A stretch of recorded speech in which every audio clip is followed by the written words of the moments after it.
If the Wi-Fi and Bluetooth settings in your iPhone are not working, then follow the following steps.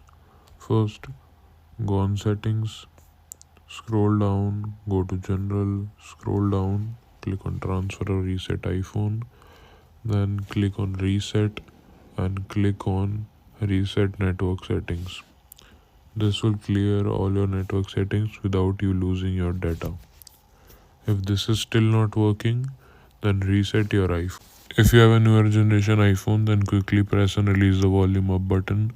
Next, quickly press and release the volume down button. Finally, press and hold the side button until the Apple logo appears.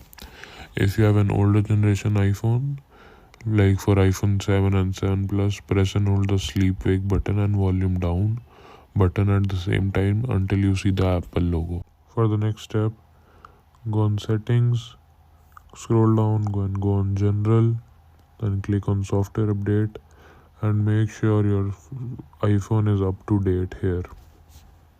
If it is not up to date, then click on update now and this will take about 40 or 45 minutes to update. Hope you found this video useful. If you did, please support us by liking the video and don't forget to subscribe for more content like this. Do visit Gossipfunda.com for more tips and tricks.